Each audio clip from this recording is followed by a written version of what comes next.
நினைக்காத நேரம் இல்லை காதல் ரதியே ரதியே. ஹாய், எல்லாருக்கும் வணக்கம். ஹோப் எல்லோரும் ஹெல்த்தியாக ஹாப்பியாக இருக்கீங்க அப்படின்னு. அன்றைக்கி சாட்டர்டே மார்னிங் எலெக்ஷன் முடிஞ்சதும் ஒன் டே மட்டும் ஸ்டே பண்ணிவிட்டு ஃப்ரைடே நைட்டே டிக்கெட் புக் பண்ணி வேலூருக்கு வந்தாச்சு. ஹஸ்பண்ட்க்கும் சாட்டர்டே ஒர்க் இருந்துச்சு. ஸோ அது மட்டும் இல்லாமல் பஸ்ஸஸ் வந்துட்டு எப்படி கிடைக்கும் அப்படின்றது சுத்தமாக ஐடியாவில், கண்டிப்பாக க்ரௌடடாக இருக்கும் அப்படின்றது மட்டும் தெரிஞ்சிச்சு. ஸோ ஓகே, பேபியை வச்சுட்டு ரிஸ்க் எடுக்க வேணாமே அப்படின்றதுக்காக அன்றைக்கி நைட்டே கிளம்பி ஊருக்கு வந்தாச்சு. டிமார்ட் போகிறப்பெல்லாம் இந்த யோகா மேட் வந்துட்டு நான் செக் பண்ணி பார்த்துட்டு வச்சுட்டு வந்துடுவேன். ஓகே, நம்ம என்னைக்காவது ஒரு நாள் ஸ்டார்ட் பண்ணுவோம், அப்போ வந்து வாங்கிக்கலாம் அப்படின்னு சொல்லிட்டு. ஸோ நான் ஊருக்கு போகும்போது ஒரு 10 days கிட்டே நான் யோகா வந்துட்டு கொஞ்சம் ப்ராப்பராக எனக்கு தெரிஞ்ச வேலை, அதுவும் என்னோட இந்த லோவர் பேக் பெயின் வந்துட்டு ஹீல் ஆகிற மாதிரி ஒரு சில யோகாலாம் வந்துட்டு கற்றுட்டு வந்தேன். ஸோ ஓகே, இனிமேல் வந்து ஃபாலோ பண்ணலாமேன்னு சொல்லிட்டு அப்போ தான் வாங்கிட்டு வந்தேன். ஊருக்கு போகிறதுக்கு ஒரு 1 day or 2 days முன்னாடி தான் வந்து டிமார்ட் போயிட்டு இது எனக்கு பிடிச்சி நான் வாங்கினேன். இதில் 2 கலர்ஸ், நிறைய கலர்ஸ் அவைலபிளாக இருந்தது. பட் பிங்க் அண்ட் இந்த க்ரீன், இதில் வந்துட்டு எது வாங்கலாம்னு யோசிச்சுட்டு இருந்தப்ப இந்த கலர் வந்து எனக்கு பிடிச்சிருந்தது, பாட்டில் க்ரீன் ஆர்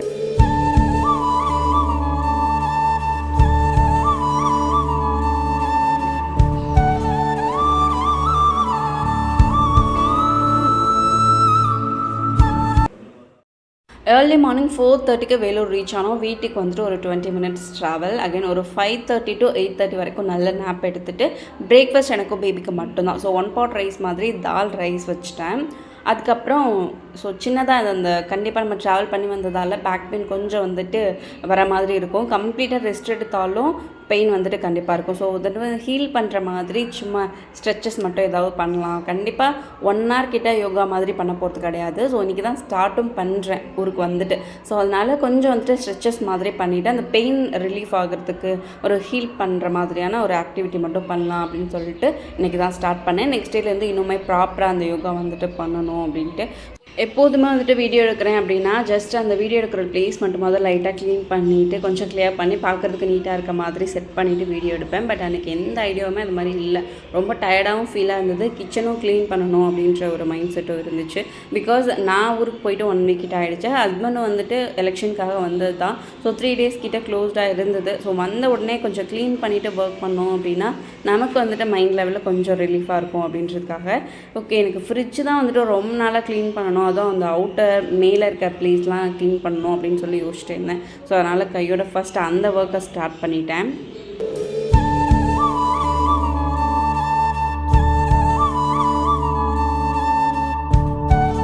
ஃப்ரிட்ஜில் ஊரில் இருக்கும்போதே ஒரு சில ஸ்டிக்கர்ஸ்லாம் ஒட்டியிருப்பேன் போல், அதை கூட நான் இப்போ தான் செக் பண்ணேன். அதுக்கப்புறம் ஒரு சில ஸ்டெயின்ஸ் இருந்தது. ஸோ அதெல்லாம் லைட்டாக வந்து ஸ்க்ரப்பரில் வந்து சோப் வச்சு தேய்ச்சி எடுத்துட்டேன். ஸோ ரொம்ப ப்ராப்பராகவும் ஃப்ரிட்ஜ் க்ளீனிங் கிடையாது. சும்மா அங்கங்கே என்னென்ன ஸ்டெயின்ஸ் பார்க்குறேனோ அதை அப்படியே வந்துட்டு ரப் பண்ணி க்ளீன் பண்ணிட்டேன். இந்த ஃப்ரிட்ஜ் வாங்கி 5 years ஆச்சு. மேலே வந்துட்டு அதோட வாரண்டி கார்டு இதெல்லாம் வந்துட்டு அப்படியே ஸ்டிக் பண்ணி வச்சுருந்தாங்க. அதெல்லாம் எடுக்கவே இல்லை, ரிமூவ் பண்ணவே இல்லை. அப்படியே வந்துட்டு மேலே கவர் பண்ணி வச்சதா. ஸோ அதெல்லாமே அன்றைக்கி தான் ரிமூவ் பண்ணி ப்ராப்பராக அதெல்லாம் செக் பண்ணி பார்த்து எடுத்து வச்சுட்டு அதுக்கப்புறம் அங்கேயே இருந்த ஸ்டெயின்ஸையும் நல்லா ஸ்க்ரப் பண்ணி தேய்ச்சி எடுத்துட்டேன்.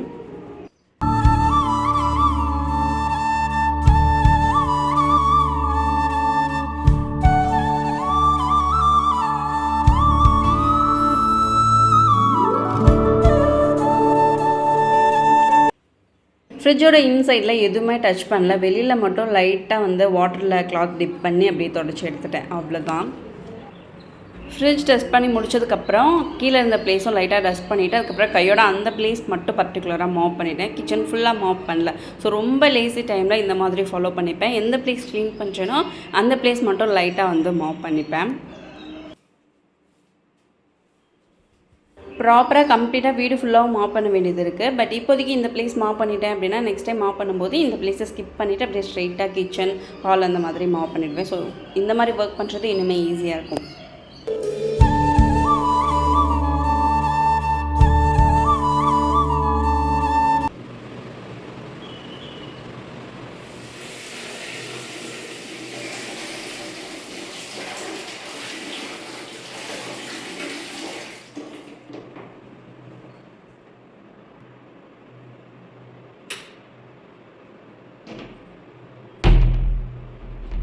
நான் இப்போ யூஸ் பண்ணிட்டுருக்க மாப் ஸ்டிக் இந்த பக்கெட்டோட காம்போ கிடையாது. ஸோ அதை நான் ஊர்லேயே வச்சுட்டு வந்துட்டேன். இங்கே வந்ததுக்கப்புறம் ஒன்று வாங்கிக்கலாம்னு சொல்லிட்டு, ஸோ அப்போதைக்கு எமர்ஜென்சிக்கு தேவைன்னு சொல்லிட்டு பக்கத்தில் இந்த ஷாப்பில் வாங்கினதே யூஸ் பண்ணிட்டுருக்கேன். ஸோ இது கம்ப்ளீட்டாக யூஸ் பண்ணி முடிச்சதுக்கப்புறம் இந்த பக்கெட்டுக்கு ஆப்ட் ஆகிற மாதிரி அந்த காம்போ ஸ்டிக் வந்துட்டு வாங்கிக்கலாம் லேட்டர் அப்படின்னு சொல்லிட்டு. ஸோ இப்போதைக்கு இதுவே எனக்கு கன்வீனியண்ட்டாக இருக்குது அப்படின்றதால இதை யூஸ் பண்ணிக்கிறேன். நாங்கள் இங்கே மூவ் ஆகி வந்தப்போ எப்படி வந்து கிச்சன் செட் பண்ணேனோ அந்த மாதிரி தான் இப்போ வரைக்கும் மெயின்டைன் பண்ணிகிட்ருக்கேன். ஸோ வேறு எதுவுமே புதுசாக சேஞ்சஸ் பண்ணலை. கவுண்டர் டாப் மட்டும் அப்பப்போ வந்து சேஞ்ச் பண்ணிகிட்டே இருப்பேன். பட் கீழே இருக்க வெசல்ஸாக இருக்கட்டும் அதெல்லாம் அப்படியே இருக்குது. இந்த ஆர்கனைஸ் பண்ணி வச்சுருக்க திங்ஸும் அப்படியே தான் இருந்துச்சு. இப்போது அப்படி தான் வந்து வைக்க போகிறேன் டக்குன்னு பண்ணிகிட்ருக்கதால. ஸோ இந்த பர்டிகுலராக ஃப்ரிட்ஜ் அண்ட் இந்த ஆர்கனைசர் அந்த பிளேஸ் மட்டும் தான் க்ளீன் பண்ணுறதா ஐடியா. ஸோ இது பண்ணுறதுக்கே ஈவினிங் வரைக்கும் கரெக்டாக இருக்கும். கொஞ்சம் ஹெக்டிக்காகவே போயிட்டுருக்கோம் அப்படின்னு நினைக்கிறேன். இன்னுமே வெசல்ஸ்க்கான ப்ராப்பர் ஆர்கனைசிங் பண்ணவே இல்லை. ஸோ அப்படி பண்ணும்போது இதுலேயுமே கொஞ்சம் ப்ராப்பராக நீட்டாக அரேஞ்ச் பண்ணி வச்சுக்கணும் இந்த ஆர்கனைசர்லையும் அப்படின்னு சொல்லி யோசிச்சிருக்கேன். இந்த ஆர்கனைசர் ஃப்ரிட்ஜுக்கு சைடில் வச்சுருக்கேன். இது வந்து மல்டிபர்பஸ் ஆர்கனைசர் தான். ஸோ நம்ம கிச்சனுக்கு மட்டும் இல்லை, எங்கே வேணால் வந்துட்டு இது மூவ் பண்ணிக்கவும் முடியும், யூஸ் பண்ணிக்கலாம் எதுக்கு வேணாலும். இப்போதைக்கு எனக்கு கிச்சனுக்கு கன்வீனியண்ட்டாக இருக்குது. மோஸ்ட்டாக இதில் ஸ்டோர் பண்ணியிருக்க திங்ஸ்லாம் ரேராக யூஸ் பண்ணுற திங்ஸ் தான். ஸோ அதனால் ஃப்ரிட்ஜுக்கு சைட்லேயே வச்சுக்கிட்டேன். இதே லைட்டாக டஸ்ட் பண்ணிவிட்டு வெட் கிளாத் வச்சு தொடச்சிடலாம் அப்படின்னு தான் யோசித்தேன். பட் துடைக்கிற டைம் விட வாஷ் பண்ணிட்டோம் அப்படின்னா இன்னுமே ஈஸியாக இருக்கும். அதோட ரொம்ப வந்துட்டு டஸ்ட் இருந்துச்சு. ஸோ அது கண்டிப்பாக வந்து வாஷ் பண்ணால் தான் நல்லாயிருக்கும் அப்படின்றதுக்காக வாஷ் பண்ணி வெயிலில் வந்து ட்ரை பண்ண வச்சுட்டேன்.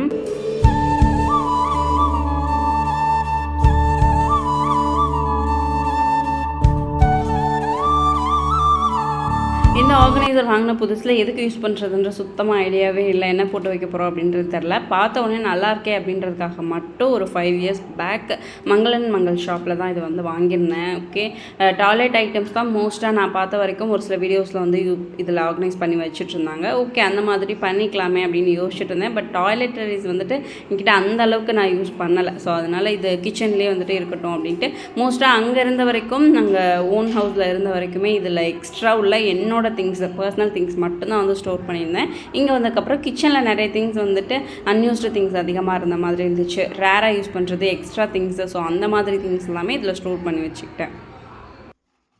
ஜிங்கில் ஆல்ரெடி ஒரு சில வெசல்ஸ் வாஷ் பண்ணாமல் போட்டு வச்சுருந்தேன். இது லென்த்தியான ஒரு இது வேறு. ஸோ அதனால் இது வாஷ் பண்ணுறதுக்கு நின்றுட்டே எதுவும் பண்ணுறதுக்கு கொஞ்சம் கஷ்டமாக இருக்குமே அப்படின்றதுக்காக பாத்ரூமில் எடுத்து வந்துட்டேன். ஸோ பெரிய பெரிய ஸ்டாண்ட் ஏதாவது இருக்குது அப்படின்னா ஜிங்கில் வாஷ் பண்ண முடியாதெல்லாம் நான் பாத்ரூம்லேயே ஸ்ட்ரைட்டாக வாஷ் பண்ணிட்டுருது. இது ஆக்சுவலாக நான் சோப் வச்சு ஸ்க்ரப் பண்ண வேணாம், லைட்டாக டஸ்ட் பண்ணால் போதும்னு தான் யோசித்தேன். ரொம்ப வந்துட்டு டயர்டாக ஃபீல் ஆகிட்டு இருந்துச்சு. ஓகே, வாஷ் பண்ணுறோம் ஒரு டைம் கொஞ்சம் நீட்டாகவே ப்ராப்பராக பண்ணிடலாமே அப்படின்றதுக்காக சோப் வச்சு ஸ்க்ரப்பர் வச்சு நல்லா தேய்ச்சிட்டு அதுக்கப்புறம் வாஷ் பண்ணிட்டேன்.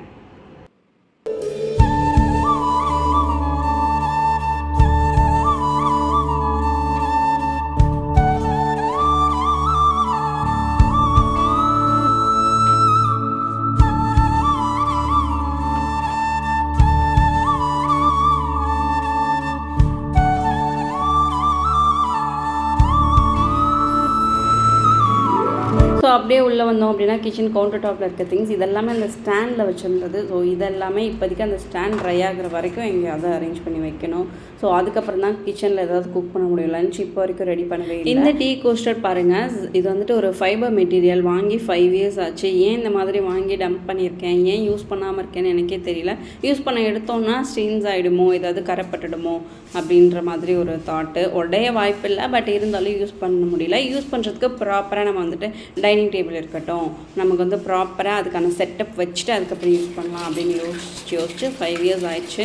ஸோ ஒன்று நான் டைனிங் டேபிள் வாங்கினதுக்கப்புறம் இந்த திங்ஸ் ஆர்கனைசர்ஸ்லாம் வாங்கியிருக்கணும். இதெல்லாம் யோசிக்கவே கிடையாது. அப்போதைக்கு யூஸ் பண்ணுவோன்னு வாங்கினது தான். அதுக்கப்புறம் யூஸ் பண்ண மனசு இல்லாமல் அப்படி வச்சிட்ருக்கேன்.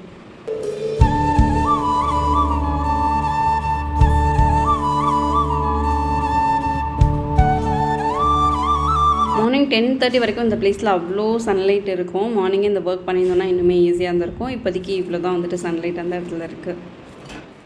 இன்னும் லஞ்ச் குக் பண்ணவே ஸ்டார்ட் பண்ணல. அதுக்கு முன்னாடி கவுண்டர் டாப்பில் இருக்கிறத கிளியர் பண்ணோம். ஆர்கனைசரில் வைக்க வேண்டியதெல்லாம் மட்டும் ஓரமாக எடுத்து வச்சுட்டு ஃப்ரிட்ஜ் மேலே வைக்கிறதா இப்போவே அரேஞ்ச் பண்ணி வச்சிடலாம் அப்படின்னு அதை ஃபஸ்ட் எடுத்து வச்சிட்ருக்கேன்.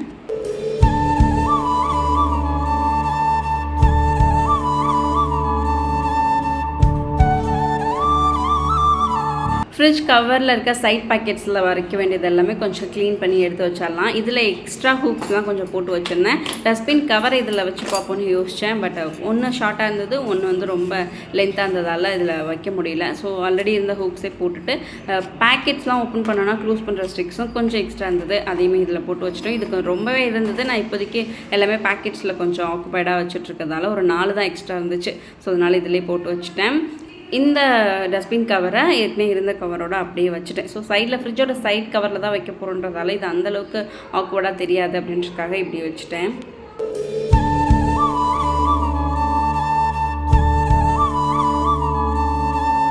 எனக்கு ஒரே ஒரு ப்ராப்ளம் மட்டும்தான் இப்போ வரைக்கும், அந்த சப்பாத்தி தேய்க்கிற அந்த சிலிக்கான் கிளாத் இருக்கு இல்லையா, அது அவ்வளோ டஸ்ட் அப்சர்வ் பண்ணுது.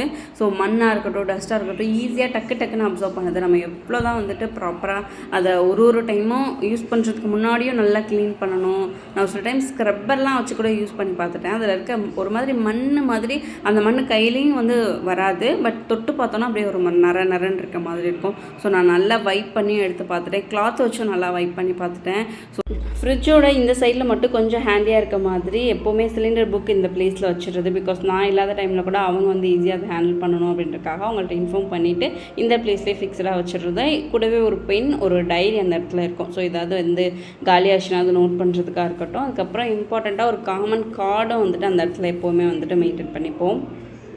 ஸோ அரேஞ்ச் பண்ணுற திங்ஸை அப்பப்போ லைட்டாக டஸ்ட் பண்ணி அரேஞ்ச் பண்ணி வச்சுட்ருக்கேன். இப்போ வரைக்கும் என்கிட்ட இருக்க ஒரு பேட் ஹேபிட், நான் எவ்வளோ வருஷம் முன்னாடி வாங்கின திங்ஸாக இருக்கட்டும், அதில் இருக்க ஸ்டிக்கர்ஸு, அந்த பில் ப்ரைஸை ரிமூவ் பண்ணுறதுக்கு மனசே வராது. குக் பண்ணுற திங்ஸில் இருக்கிறது மட்டும் ரிமூவ் பண்ணிப்பேன். பட் இந்த மாதிரி ஐட்டம்ஸ்லாம் நான் அப்படியே இருக்கட்டும் அப்படின்னு விட்டுருவேன். இந்த ஐஸ் க்யூப் ட்ரேவும் நான் ரீசெண்டாக டிமார்ட் போனப்போ வாங்கியிருந்தது தான். ஸோ பேபிக்கு இந்த சம்மர் டைமில் ஏதாவது ஹோம்மேடாக ட்ரை பண்ணி பார்ப்போமே அப்படின்றதுக்காக வாங்கினேன். இப்போ வரைக்கும் ட்ரை பண்ணவே இல்லை. அட்லீஸ்ட் இந்த ஃப்ரூட்டில் ரெடி பண்ணுற ஐஸ்கிரீமாவது ட்ரை பண்ணணும் அப்படின்னு யோசிச்சிருக்கேன். ஆன்லைன் ஷாப்பிங் பொறுத்த வரைக்கும் நம்ம ஒரு சில ப்ராடக்ட் வந்துட்டு இவ்வளோ அளவில் இருக்கும் அப்படின்னு எக்ஸ்பெக்ட் பண்ணியிருப்போம். பட் வர்றது அதை விட குட்டியாக தான் இருக்கும். ஸோ அந்த மாதிரி நினச்சி தான் நான் இதுவுமே ஆர்டர் பண்ணேன். எனக்கு அந்தளவுக்கு போதும் அப்படின்றதுக்காக ஒரு 2 to 3 kg கிட்ட வெஜிடபிள்ஸ், ஃப்ரூட்ஸ் வந்து போட்டு வச்சுக்கிற மாதிரி தான் நான் பார்த்துருந்தேன். அதுலேயும் இது கொஞ்சம் வந்துட்டு எனக்கு அன்எக்ஸ்பெக்டடாக ரொம்ப பெருசாக வந்துருந்துச்சு. இதில் 5 to 6 kgs கிட்ட நம்ம வந்துட்டு ஃப்ரூட்ஸ் ஸ்டோர் பண்ணிக்க முடியும். நல்ல ஸ்பேஷியஸாக அகலமாகவும் இருக்கிறதால அது ஃப்ரிட்ஜ் மேலே தான் நான் இப்போதைக்கு யூஸ் பண்ணிகிட்ருக்கேன். வெஜிடபிள்ஸ் எதுவும் போட்டு வச்சுக்கல. ஃப்ரூட்ஸ் பல்காக வாங்கினா போட்டு வச்சுப்பேன். இல்லை ஸ்நாக்ஸ் நிறையா இருக்க டைமில் ஸ்நாக்ஸ் போட்டு வச்சுப்பேன். இதெல்லாம் அந்தளவுக்கு டஸ்ட்டு அதிகமாக ஃபார்ம் ஆகலை. இந்த மூடியில் மட்டும் நிறைய வந்துட்டு ஹோல்ஸ் இருக்குது. அந்த இடத்துல மட்டும் டஸ்ட் அதிகமாக இருந்துச்சு. ஸோ ஃபஸ்ட்டு டிஷ்யூ வச்சு எல்லாமே க்ளீன் பண்ணிவிட்டு அதுக்கப்புறம் வெட் கிளாத் வச்சு க்ளீன் பண்ணி வச்சுட்டேன்.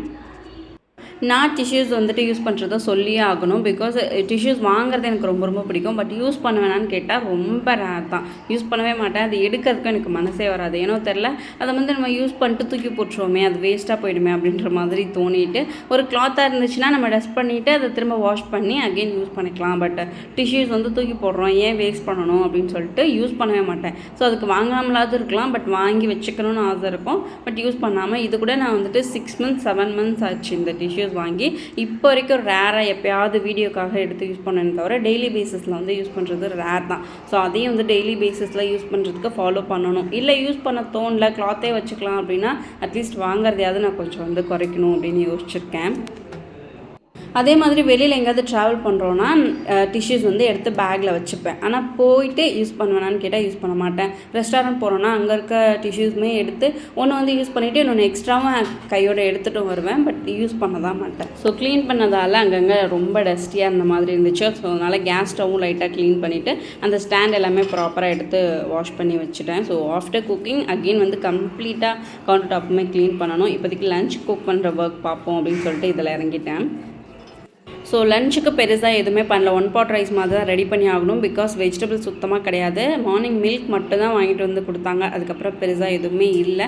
ஸோ மார்னிங் பருப்பு சாதம் மாதிரி வச்சுட்டேன். ஸோ இப்போ வெஜிடபிள் ரைஸ் மாதிரி பிரியாணி மாதிரி ரெடி பண்ணிக்கலாம்னு சொல்லிட்டு ஸோ டீ வச்சுட்டு சைட் பை சைட் குக்கிங்கும் பண்ணிட்டேன். டீ சாப்பிட்டுட்டு ஒரு 1/2 hour வெயிட் பண்ணோம் அப்படின்னா லஞ்ச் சாப்பிட்றதுக்கு கரெக்டாக இருக்கும். நான் இந்த ஒர்க் எல்லாமே மார்னிங்லேருந்து பண்ணும்போது சைட் பை சைட் நான் பேபியும் மேனேஜ் பண்ணிக்கிட்டு அவங்களுக்கான ஆக்டிவிட்டியும் பண்ணிக்கிட்டே தான் இந்த ஒர்க் எல்லாமே பண்ணிகிட்ருக்கேன். ஸோ அதனால் ரொம்ப டைம் இழுக்கிற மாதிரி இருந்துச்சு எனக்கு. ஓகே, ஃபஸ்ட்டு ஏதாவது டீ குடிச்சிட்டு அப்புறம் தான் ஒர்க் வந்து அடுத்து ஃபர்தராக மூவ் பண்ண முடியும் அப்படின்றதுக்காக டீ குடிச்சிட்டு குக்கிங்கும் சைட் பை சைட் பண்ணிட்டேன். ஸோ மார்னிங்லேருந்து இப்போ வரைக்கும் நான் பண்ணுற எல்லா ஒர்க்லேயும் பேபியோட கான்ட்ரிபியூஷன்ஸ் இருக்குது. குட்டி சேர் வேறு வாங்கி கொடுத்தாச்சா, ஸோ எங்கே பார்த்தாலும் கூடவே வந்துடுறாங்க அந்த சேரை தூக்கிக்கிட்டு. கவுண்டர் டாப்லேயும் வந்து நம்ம குக் பண்ணும்போது கூடவே நிற்பாங்க. மோஸ்ட்டாக நான் டீ காஃபி எடுத்துக்கும் போது அவங்களுக்கு ஏதாவது ஸ்நாக்கோ இல்லைனா மில்க்கோ ஆற்றி கொடுப்பேன். பட் அவங்களுக்கு இப்போ டிஃப்ரென்ஸ் தெரியுது. இவங்க ஏதோ வேறு குடிக்கிறாங்க, நமக்கு வேறு கொடுத்துருக்காங்க அப்படின்னு சொல்லிட்டு. ஸோ அதனால் எனக்கு இது தான் வேணும், கப்பில் இருக்கிறது தான் எனக்கு வேணும், அதுவும் பெரிய கப்பில் இருக்கிறது தான் எனக்கு வேணும் அப்படின்னு சொல்லலாம் கேட்க ஆரம்பிச்சிட்டாங்க. ஸோ அதனால் டீ வந்துட்டு அவங்களுக்கும் கொஞ்சம் குட்டியாக டம்ளரில் வந்து இப்போதைக்கு கொடுத்துருக்கேன். பேபிக்கு கண்டிப்பாக டீ கொடுக்கவே மாட்டோம். அவங்களுக்கு இப்போதைக்கு தனியாக ஒரு டம்ளரில் கொடுத்துட்டோன்னா நம்மளை வந்துட்டு கொஞ்சம் ரிலாக்ஸ்டாக குடிக்க விடுவாங்க. அதுக்காக கொடுக்குறது தான். லைட்டாக டேஸ்ட் பண்ணுவாங்க, இல்லைனா மேலே கீழே ஊற்றி அந்த மாதிரி ஏதாவது விளையாண்டுட்ருப்பாங்க. ஸோ அதனால் இப்போதைக்கு தனியாக ஒரு குட்டி டம்ளரில் எடுத்து கொடுத்துருக்கேன். ஸோ அன்றைக்கான லஞ்ச் வெஜ் பிரியாணி. வெறுமனே இது மட்டும் சாப்பிட முடியாது அப்படின்றதுக்காக ஒரு 3 எக்கு பேபிக்கும் எனக்கும் சேர்த்து ஆம்லேட் மாதிரி போட்டு எடுத்துக்கிட்டேன். ஸோ பேபிக்கு ஆஃப் எனக்கு ஆஃப் அந்த மாதிரி. இதில் காரம் ரொம்ப ரொம்ப கம்மியாக போட்டிருக்கேன். பிகாஸ் பேபிக்கு தனியாக குக் பண்ணுறதுக்கு எனக்கு சுத்தமாக ஐடியாவே இல்லை, எனர்ஜியும் இல்லை. ஸோ அதனால் காரம் கம்மியாக ஆட் பண்ணி எனக்கு ஆம்லேட்டோட வச்சு சாப்பிடும்போது காரம் கொஞ்சம் ஈக்குவலாக கரெக்டாக தான் இருந்தது. ஆஃப்டர் லஞ்ச் வெசல்லாம் கொஞ்சம் வாஷ் பண்ணி வச்சுட்டு ஒரு 1.5 hours கிட்ட கிச்சனுக்குள்ளே என்டரே ஆகலை. பேபி கூட டைம் ஸ்பெண்ட் பண்ணிவிட்டு அவங்க கூட வந்துட்டு ஒரு சில ஆக்டிவிட்டிலாம் பண்ணிகிட்டு இருந்தேன். அதுக்கப்புறம் பேபியோட நேப் டைம் இது. ஸோ இப்போ ஒரு சில ஒர்க்லாம் பெண்டிங் இருக்கிறத பண்ணி வச்சிட்டோம் அப்படின்னா இனிமேல் ஈஸியாக இருக்கும் ஈவினிங் அப்படின்றதுக்காக. ஊர்லேருந்து வரும்போது ஒரு சில திங்ஸ்லாம் எடுத்து வந்திருந்தோம். இந்த தேங்காய் எண்ணெய், ஆக்சுவலாக கோகோனட் ஆயில் வீட்டிலே தான் இதை அரைச்சது. ஸோ அதனால் அது ஒரு பாட்டில் எடுத்துகிட்டு வந்துட்டேன். ஆயில் பாட்டில்ஸ் வாங்கும்போது அது கூடவே எனக்கு இந்த ஆயில் ஃபில் பண்ணுறதும் அதுக்கப்புறம் ஒரு சிலிக்கான் ஸ்பேட்சுலாவும் வந்துருந்துச்சு. ஸோ இதில் வச்ச ஆயில் வந்துட்டு ஃபில் பண்ணோன்னா ஸ்பில் ஆகாது அப்படின்றதுக்காக இது வந்து எப்போவுமே ஃப்ரிட்ஜோட சைட்லேயே வச்சுருப்பேன். இந்த கோகோனட் ஆயில் வந்து நான் குக்கிங்க்கு யூஸ் பண்ணலாமே அப்படின்றதுக்காக எடுத்து வந்தேன். இப்போ வரைக்கும் கோகோனட் ஆயில் குக்கிங்கில் நான் யூஸ் பண்ணதே இல்லை. ஸோ ஓகே, மாற்றி யூஸ் பண்ணி பார்ப்போம் அப்படின்றதுக்காக ஒரு பாட்டில் எடுத்துகிட்டு வந்திருந்தேன். இது இல்லாமல் ஹேர்க்கு யூஸ் பண்ணுறதும் தனியாக இருக்குது. அப்புறம் எக்ஸ்ட்ராவாக கொஞ்சம் நல்லெண்ணெய் பேக்கெட்ஸும் இருந்துச்சு. ஸோ அதுலேருந்து ஒன்று எடுத்துகிட்டு வந்திருந்தேன். கோகோனட் ஆயில் மட்டும் கொஞ்சம் ஸ்பில் ஆகிடக்கூடாது அப்படின்றதுக்காக நான் டேப் வச்சு நல்லா அந்த மூடியை நல்லா டைட்டாக வந்து க்ளோஸ் பண்ணி எடுத்துகிட்டு வந்தேன். ட்ராவலில் எங்கேயாவது ஸ்பில் ஆகிடுச்சு அப்படின்னா கம்ப்ளீட்டாக எல்லாமே வேஸ்ட்டாக போயிடும். மார்னிங் மில்க் வாங்கும்போதே பன்னீரும் சேர்த்து வாங்கிட்டு வர சொல்லியிருந்தேன். நைட் டின்னருக்கு சப்பாத்தி பன்னீர் கிரேவி அந்த மாதிரி எதாவது ரெடி பண்ணிக்கலாம்னு சொல்லிட்டு ஓகே, ஒயிட் சன்னா இருந்தது. ஸோ அதை சோப் பண்ண வச்சு அதில் குருமா ரெடி பண்ணி வச்சுட்டேன். ஸோ இதில் பன்னீரில் வந்துட்டு 65 மாதிரி ரெடி பண்ணிக்கலாம்னு சொல்லிட்டு அதையும் ரெடி பண்ணி வச்சுட்டு அதுக்கப்புறம் சப்பாத்தியும் ரெடி பண்ண ஸ்டார்ட் பண்ணிட்டேன். ஸோ அன்றைக்கான டின்னர் இது தான்.